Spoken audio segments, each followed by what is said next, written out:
siya. Ang ganda. Alam niyo yung binili namin. Hiya ako kanina mag-vlog doon kasi favorite cookies namin.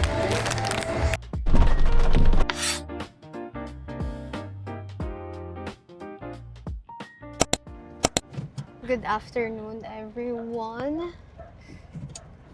Today is Wednesday and supposed to be my on-site day pero may emergency lang so hindi ako pumasok. Now, I'm on my way to Marikina kasi may gusto kong itry na matcha place doon. So, doon ko tatapusin yung work ko and then hihintayin ko na rin yung mom ko. Medyo shaky yung camera kasi ibang car yung gamit ko. 95 pesos. Magko-complain ako kung 100 lang. Okay guys, it's June 1st and it's a Sunday. So like, feeling ko... Now, I'm here at Marikina. So, try ko yung matcha nila and dito ako magtutuloy ng work. Let's go! So, I am here na and ang na-order ko is strawberry matcha kasi weekends lang daw yung banana pudding nila. So, medyo disappointed ako kasi yun yung pinunta ko talaga. So, let's try. Bas pala ako guys kasi nahihiya ako sa loob. And okay lang naman siya. Like, pwede na.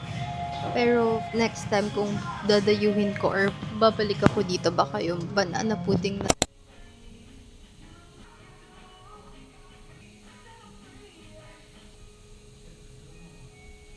Good afternoon everyone. So, another day, another matcha hopping or cafe hopping at Marikina. So, I'm on my way sa Marikina kasi may bago kong itatry na cafe. So, last vlog, nagtry na rin ako ng matcha pero parang siya yung amats ko today. Favorite place ko is Marikina kasi feeling ko kumpleto doon. Kung hindi lang talaga bahain sa Marikina, doon ko gusto move out kasi wala, feeling ko kumpleto doon. Like, ayun, meron silang matcha, may cafe sila, and then gustong gusto ko doon yung bayan nila or yung parang palengke nila doon kasi kompleto. So, ayun. So, I'm not sure if pupunta ako sa Wiz Matcha or dun sa Kokorobi Matcha na trinay ko last time. Kasi, parang ayoko na mag-try ng bago right now. And also pala, dadating na yung journal ko na pina-customize. So, dun ko na lang din ipapadala since mas mura pag dun ko ipapadala.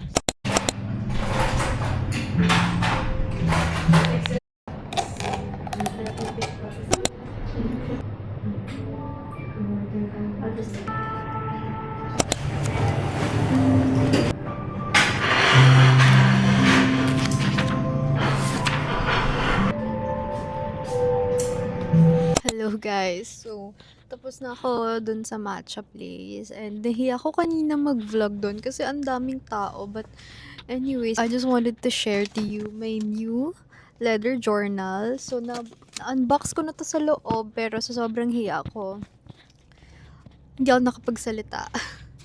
So, binalik ko na lang ulit siya dito sa box para mapakita sa inyo. So, ang tagal ko tong hinintay, mga 2 weeks 2 to 3, 2 weeks lang. 2 weeks actually. So, super excited ako nito. Ayan siya. Ginamit ko na nga siya sa loob. Ang ganda, 'di ba? Ay, ang ganda. It's customized. So, actually, medyo mahal to. Wala talaga akong balak bumili ng authentic leather na journal kasi sabi ko, journal lang naman yan. Hindi na kailangan mahalan. Pero kasi, naisip ko, magagamit ko siya ng matagal.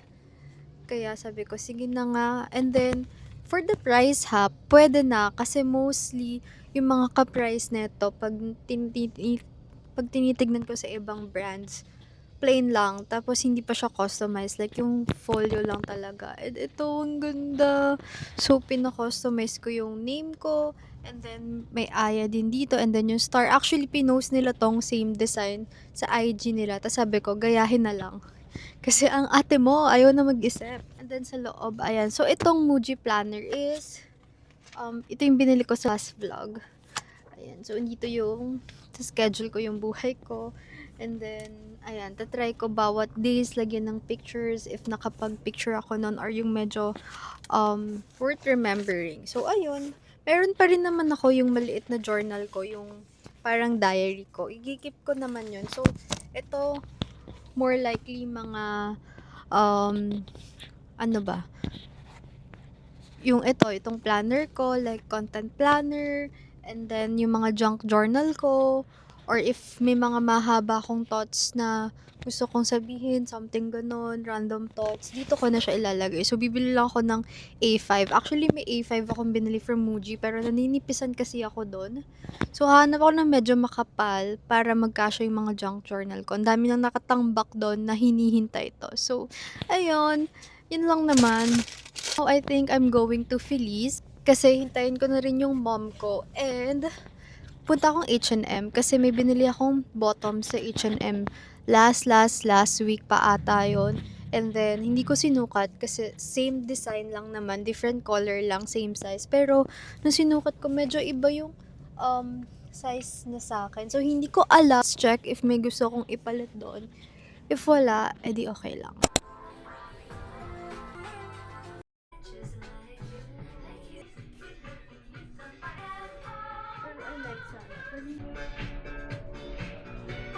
This one, super pang tulog vibes naman.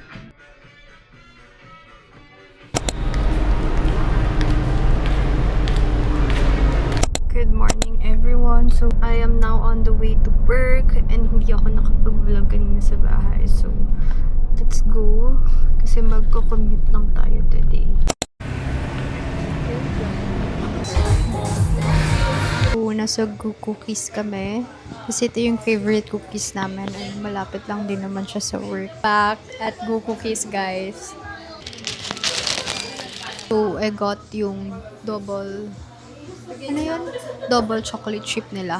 So, ito din yung favorite ko here and favorite din ng boyfriend ko. So, iniisip ko pa if bibili ako ng Goonies.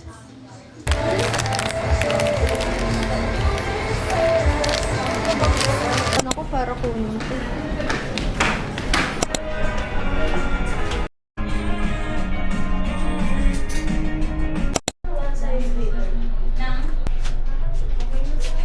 So, ito yung order namin. Parang kimchi ata to.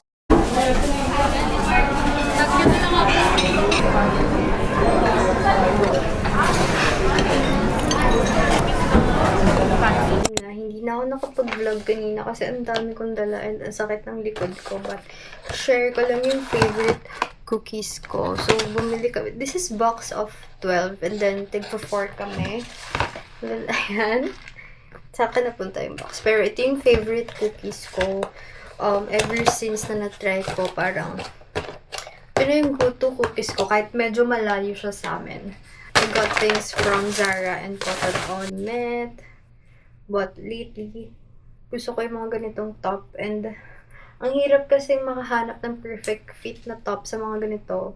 And then, ito yung binili ko from Zara. Ang pretty-pretty niya. Pero, susukat ko ulit kasi parang may isa kong nakita. Pero wala doon kanina. Sa Rockwell lang siya. Pero, titignan ko. So, yun lang. Good night. Hello, everyone. So, today is Saturday. And our agenda today is mag-cafe hopping ulit sa Marikina. So, this time, may gusto kong itry na banana pudding. And then, mag-journal lang ako doon. And baka mag-edit na rin. And then, may gustong puntahan na yung mother ko sa Marikina. Hindi ko pa alam kung saan. And then, after noon, pupunta akong Mega Mall. So,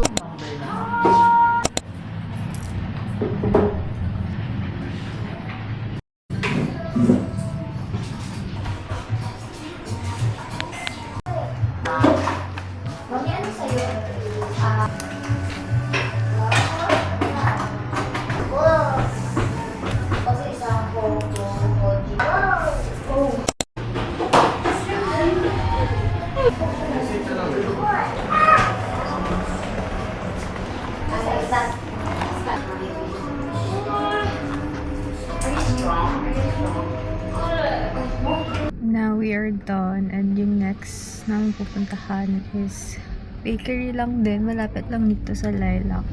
So nakikita ko din siya sa TikTok.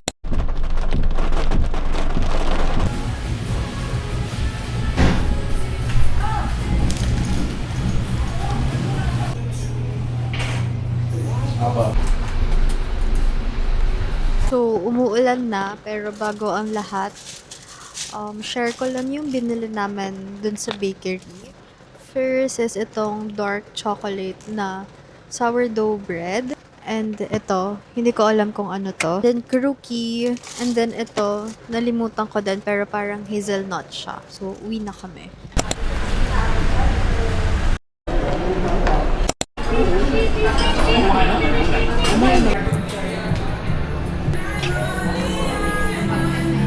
Hi guys, so I am home na. Ang dami namin pinuntahan today. But anyways, I got a new shoes. So share ko lang din. So in my defense, tugyot na yung flat shoes na meron ako. Hindi lang ako mag-sneakers.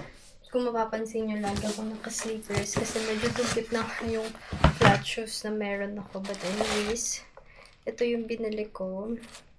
Yan siya. Ang kinakatakutan ko lang is naka-glue lang siya. So, hindi ko siya pwedeng mabasa. So, in short, hindi ko siya pwedeng ipang-commute. But sabi nila may extrang beads daw dito sa loob. Ayun. And ko na rin kasing gustong bumili ng shoes sa Charles & Kit. So, ayun. Kaya sa bag na naman, ko na kailangan ng bag. So, good night!